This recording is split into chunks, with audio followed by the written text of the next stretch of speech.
ఆరోగ్యానికి సంబంధించి మీరు కొన్ని విలువైన విషయాలు తెలుసుకోవాలి. వీటి మీద మీకు తప్పనిసరిగా కనీస అవగాహన ఉండాలి. మీరు నిద్రించే భంగిమలు మీ ఆరోగ్యాన్ని ఎలా ప్రభావితం చేస్తాయి?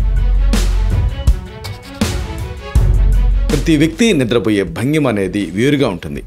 అయితే మనం నిద్రించేటటువంటి భంగిమను బట్టి మన ఆరోగ్యం ఎలా ప్రభావితం అవుతుందనే దానిపైన మీకు స్పష్టమైన అవగాహన ఉండాలి. కొన్ని భంగిమలు ఆరోగ్యానికి మేలు చేస్తాయి, మరికొన్ని సమస్యల్ని పెంచుతాయి. వెలికిలా పడుకోవటం అనేది చాలా సాధారణంగా కనిపించే భంగిమ, కానీ ఇది గురక, నిద్రలో శ్వాస ఆగిపోవటం అంటే స్లీప్ ఎప్నియా సమస్యలను పెంచుతుంది. బోర్లా పడుకోవటం వల్ల గురక తగ్గుతుంది అన్న సంగతి మీకు తెలుసా? కానీ దీనివల్ల వేరే సమస్యలు వస్తాయి. బోర్లా పడుకోవటం అనేది వాయు మార్గాన్ని తెరవచ్చు, కానీ తల తిరగటం, కింద వెన్నుముక పైన కుదింపు ఇలాంటి వాటికి దారితీస్తుంది. ఎడమవైపు పడుకోవటం వల్ల జీర్ణక్రియ మెరుగవుతుంది. అయితే ఎడమవైపు పడుకోవటం అనేది చాలా ఆరోగ్యకరమైన నిద్రా భంగిమ కూడా. జీర్ణాశయం, గుండె నిర్మాణాన్ని బట్టి చూస్తే ఈ భంగిమ జీర్ణక్రియ, రక్త ప్రసరణకు మరింత అనుకూలంగా ఉంటుంది. ఇది చాలా విలువైన విషయం.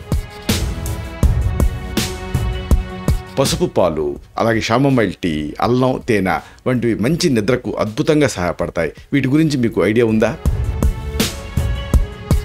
మరొక విషయం, మీకు తెలుసో లేదో ఆయుర్వేదంలో నిద్రని మెరుగుపరుచుకోవడానికి అద్భుతమైన మూలికలు ఉన్నాయి. అశ్వగంధ, బ్రాహ్మి, శంఖపుష్పి ఇలాంటి మూలికలు ఒత్తిడిని తగ్గించి నాడీ వ్యవస్థని బలపరుస్తాయి. నిద్రలేమి అంటే ఇన్సోమ్నియా సమస్యల్ని ఇవన్నీ తగ్గిస్తాయని పరిశోధనలో తేలింది. బాగా లోతుగా కూలంకషంగా మనం ఒక వీడియోలో తెలుసుకున్నాం. దాని తాలూకు లింక్ని కిందిస్తున్నాను. దీన్ని క్లిక్ చేయడం ద్వారా ఈ మొత్తం సమాచారాన్ని మీరు చూడొచ్చు.